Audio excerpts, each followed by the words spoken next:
Hello বন্ধুরা, কেমন আছো সবাই? আশা করি তোমরা অনেক অনেক ভালো আছো। আর তোমাদের ভালোবাসায় আমি অনেক ভালো আছি, কারণ তোমরা আমাকে যে পরিমাণ ভালোবাসা দিয়েছ এবং সাপোর্ট দিয়েছ তা আমি কখনোই ভুলতে পারবো না। তাই তোমাদেরকে মজা দেওয়ার জন্য আবারও নতুন গল্প নিয়ে হাজির হলাম। গল্পটি শোনা মাত্রই আশা করি তোমাদের দাঁড়িয়ে যাবে এবং তোমরা সবাই হাতের কাজ করতে হেডফোন নিয়ে বসে যাও। যদি আমার গল্প শুনে মজা পাও তাহলে অবশ্যই আমার চ্যানেলটি সাবস্ক্রাইব করবে। তো চলো বন্ধুরা, কথা না বাড়িয়ে আসল গল্পে চলে যাই। বিয়ের আসরে আয়নাতে বর কনের মুখ দেখা পর্বের সময় আয়নায় নিজের প্রাক্তনের প্রতিবিম্ব দেখে ঘোমটা খুলে দাঁড়িয়ে পড়ল তুষ্টি। বিয়ের কনেকে হঠাৎ করেই বরের পাশ থেকে উঠে দাঁড়িয়ে যেতে দেখে উপস্থিত সবাই অবাক হয়ে গেছে। কিরে তুষ্টি, এভাবে দাঁড়িয়ে পড়লি কেন? প্রায় সবার একই প্রশ্ন। এদিকে ভয়ে তুষ্টির হাত পা ঠান্ডা হয়ে আসছে।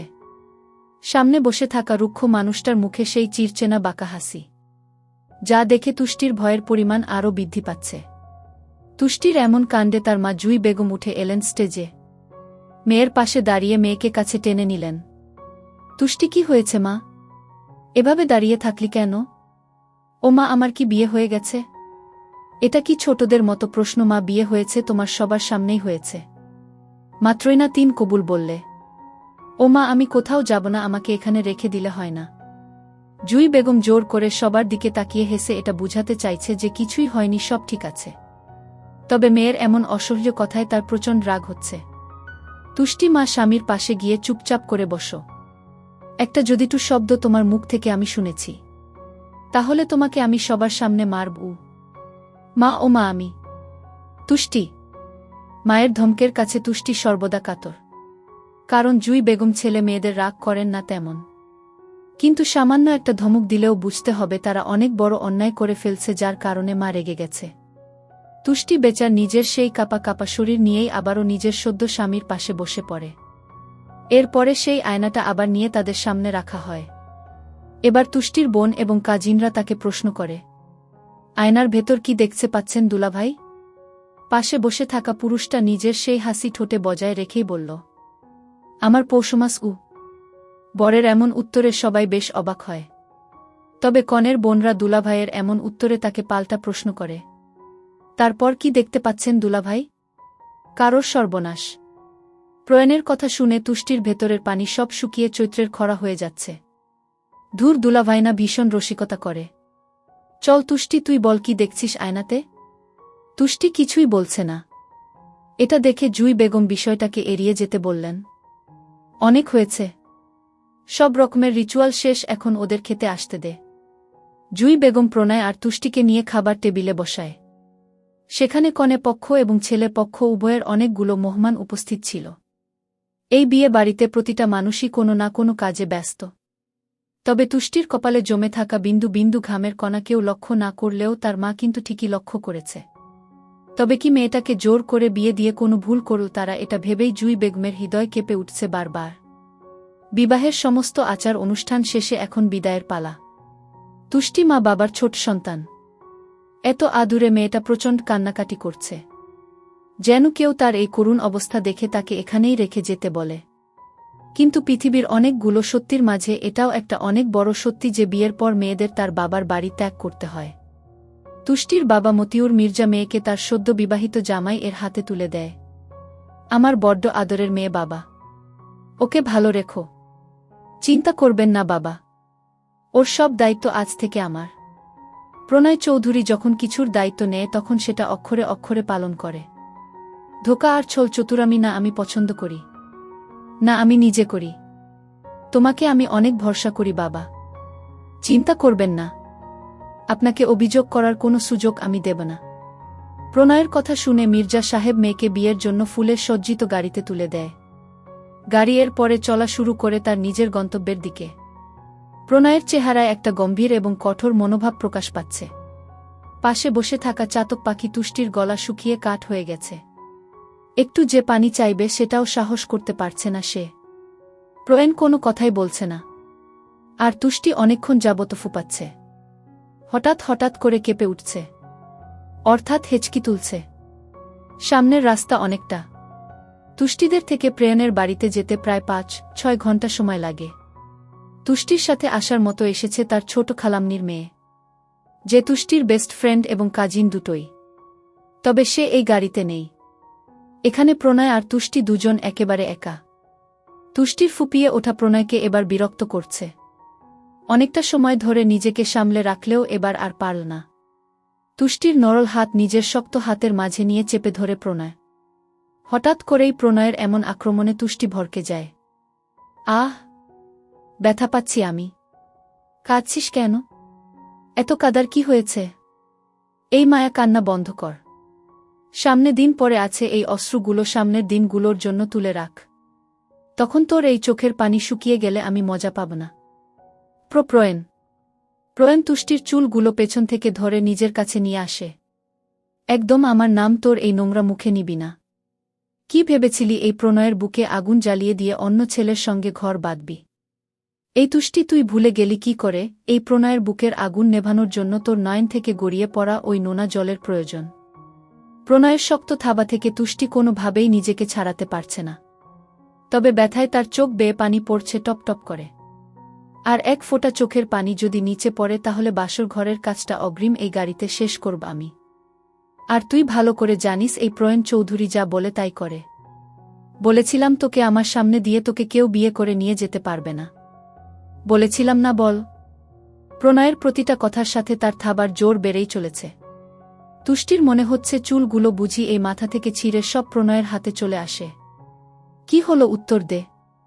আমার ভীষণ কষ্ট হচ্ছে, ছাড়ুন আমাকে। কষ্ট? তোর মতো মেয়ের আবার কষ্ট হয় তুষ্টি? তোরা শুধু কষ্ট দিতে জানিস, কষ্ট পেতেও জানিস। হাসালি। প্রণয় এক ধাক্কায় তুষ্টিকে গাড়ির অপর পাশে ফেলে দেয়।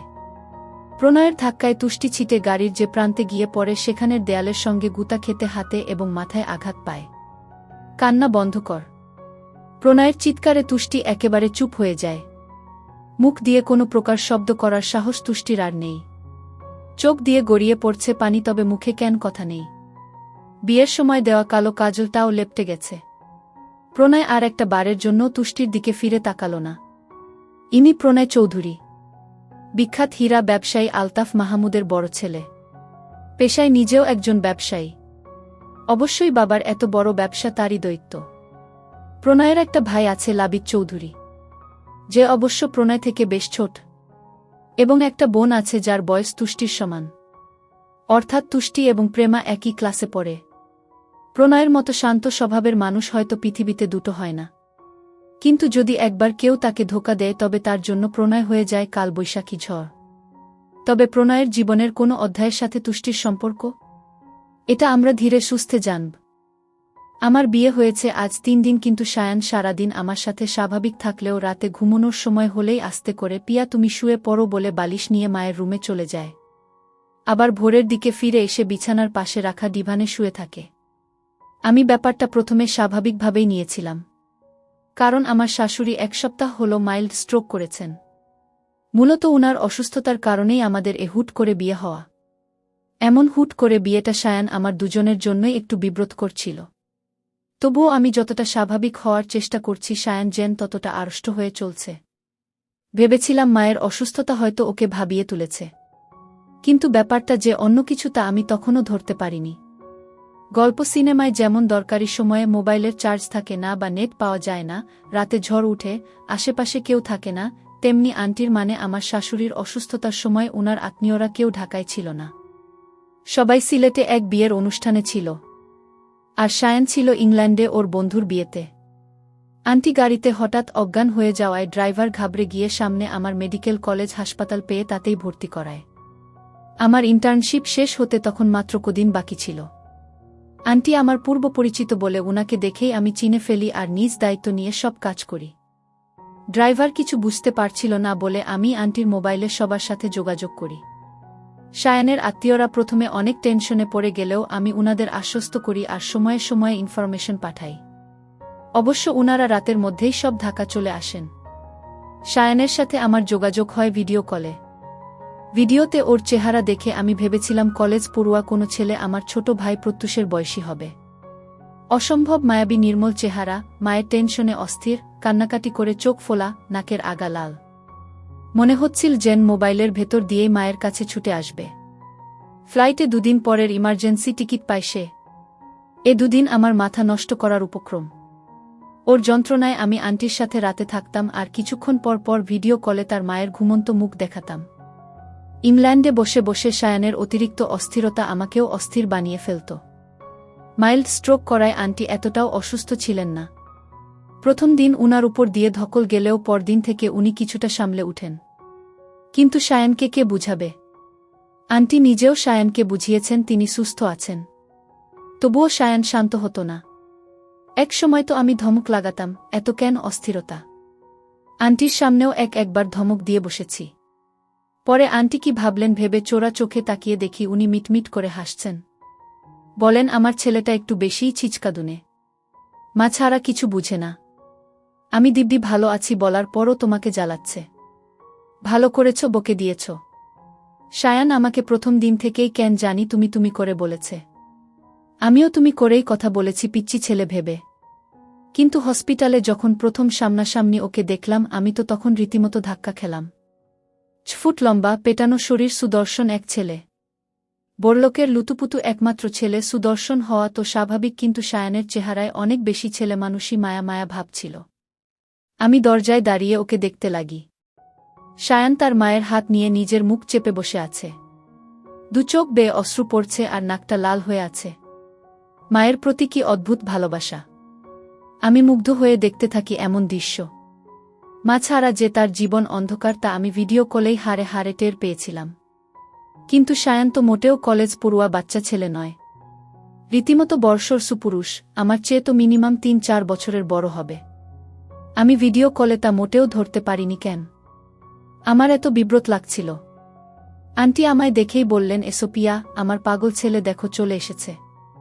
আমি হেসে সামনে এগিয়ে গেলেই সায়ান আমাকে অবাক করে দিয়ে আমার হাত ধরে সোফায় বসে পড়ে। পিয়া, কিভাবে যে তোমাকে ধন্যবাদ দিব? তুমি এত সাপোর্ট দিয়েছ যে আমি বুঝাতে পারবো না। আমি এত অস্থিরতার পরও কেন জানি তোমার উপর ভরসা করতে পারছিলাম। তুমি আম্মুর জন্য যা করেছ তা শুধু ধন্যবাদ দিয়ে শেষ করা যাবে না। আমি হেসে বললাম, আন্টির বিপদে আমি এটুকু তো করতেই পারি। আন্টি আমাকে আর আমার ভাইকে তো সব সময় আদর করেছেন। আসলে আমার আব্বু সায়ানদের অফিসে HR ম্যানেজার ছিলেন। 4 বছর আগে অসুস্থতার দরুন অবসর নেন। আব্বুর চাকরি সুবাদে আমাদের অফিস আসা যাওয়া হতো। অফিসের ডি হিসাবে আন্টিকে আমরা চিনতাম। আমি মেধাবী ছিলাম বলে আন্টি সব সময় আমার লেখাপড়ার খোঁজখবর নিতেন।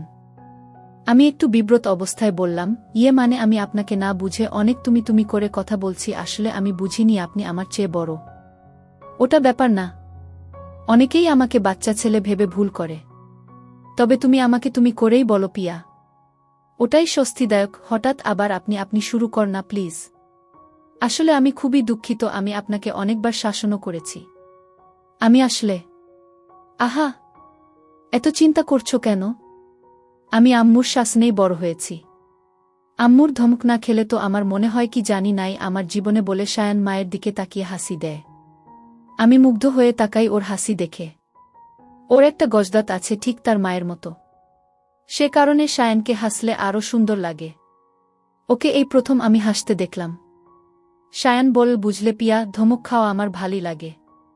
আমাকে যারা ধমক দেয় তারা আমাকে অসম্ভব ভালোবাসে।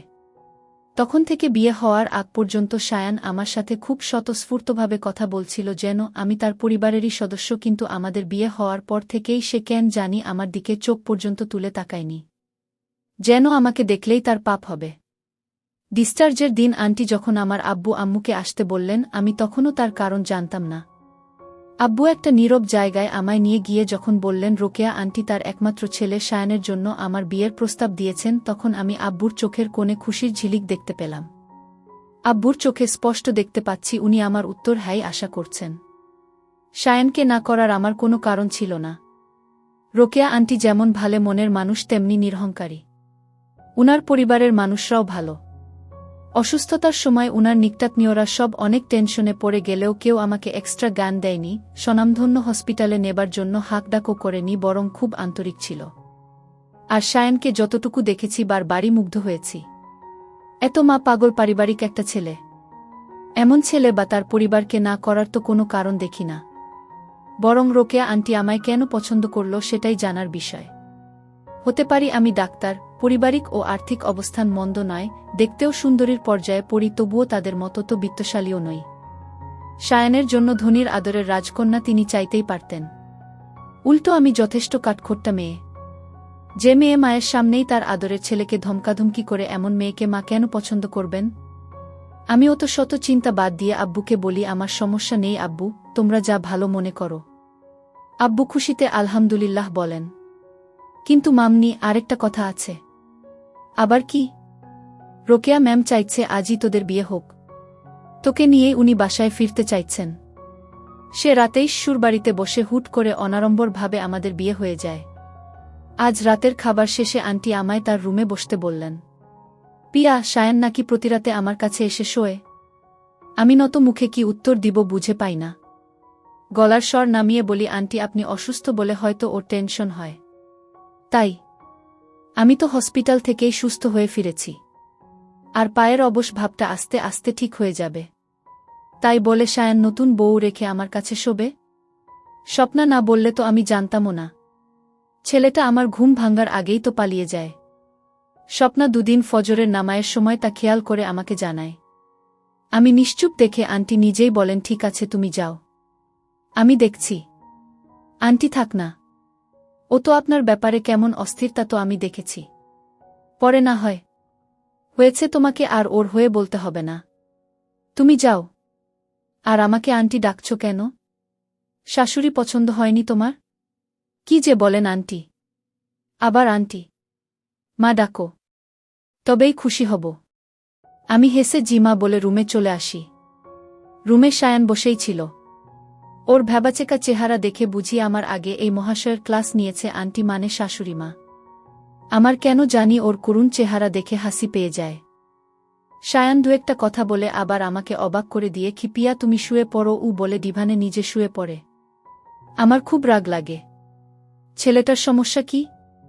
মানলাম হুট করে বিয়ে, ফ্রি হতে সময় লাগবে, আর সে সময়টা একটা মেয়ে চেয়ে নেয়ার কথা, কিন্তু এখানে তো পুরো ব্যাপারই উল্টো। সায়ানের পক্ষ থেকে কোনো ভূমিকাই নেই। আমিও গজগজ করতে করতে শুয়ে পড়লাম। ভোরে আমার ওঠার অভ্যাস। বসন্তকাল চললেও শীত শীত আমেজ রয়ে গেছে। এ রুমের সাথে লাগোয়া বেলকনিটা বেশ বড়। তাতে গাছগাছালিতে ভরা, সাথে একটা বড় দোলনা ঝুলানো। আমি স্লাইড ডোরটা খুলতেই হুহু করে দক্ষিণা বাতাস রুমে ঢুকে পড়ল। ভোরের ঠান্ডা বাতাসে আমার শীত শীত লাগছে। সায়ান তখনও গভীর ঘুমে আচ্ছন্ন, কিন্তু মনে হয় না ওর খুব একটা ভালো ঘুম হচ্ছে। এ ডিভানটা 6 ফুট লম্বা শরীরের জন্য যথেষ্ট নয়। আমি আমার শালটা খুঁজতে গিয়ে দেখি তা ডিভানের উপর রাখা, আর কিছু অংশ সায়ানের বালিশের নিচে চাপা পড়া। আমি আস্তে করে শালটা টানলেও নিচেরটুকু বের করতে পারি না। পরে সায়ানের মাথার কাছে ঝুঁকে বালিশটাকে হালকা তুলে শালটা বের করে আনি। ওই মুহূর্তেই সায়ান চোখ খুলে, হঠাৎ আমাকে ওর এত কাছে দেখে ভূত দেখার মতো সে ধরফরিয়ে উঠে। তোতলার মতো বলে, তুমি তুমি কি করছিলে? আমি সরল উত্তর দেই, আমার শাল তোমার বালিশের নিচে ছিল, তা বের করছিলাম। ও আচ্ছা। হঠাৎ আমার মেজাজ চড়ে যায়। সে আমাকে এমন প্রশ্ন করল কেন? সায়ান, তুমি আমাকে কেন জিজ্ঞেস করলে আমি কি করছিলাম? তুমি কি ভেবেছ আমি আসলে? আমি দাঁত কিটমিট করে বললাম, তুমি ভেবেছ তুমি অবলা পুরুষ বলে আমি তোমার দুর্বলতার সুযোগ নিচ্ছি? সায়ান অবাক হয়ে আমার দিকে তাকিয়ে বলে, এসব তুমি কি বলছ? ঠিকই বলছি। আমরা বিবাহিত, তুমি আমার কাছে, আমি তোমার কাছে আসতেই পারি। এতে তুমি এমন ধরফর করে উঠবে কেন? সায়ান চুপ করে মাথা নিচু করে আছে। 1 মিনিট। 1 মিনিট। তোমার কি কোনো শারীরিক সমস্যা আছে? মানে তুমি কি ইম্পোর্টেন্ট? সায়ান খুবই অবাক হয়ে বলে, পিয়া তুমি কি বলছো না বলছো বুঝে বলছো? তুমি কি মানে তোমার কি ছেলেদের প্রতি আগ্রহ? পিয়া প্লিজ থামো থামো। তোমার এসব অনুমান করা ছাড়ো। তোমার মুখে কি কিছু আটকায় না? কি সব যা তা বলছো? হ্যাঁ, আমার মুখে কিছু আটকায় না। আমি এরকমই। মা আমাকে দেখেই পছন্দ করেছেন। কিন্তু তুমি কি তা আমার জানা দরকার? তোমার সমস্যার কথা মা কি জানেন?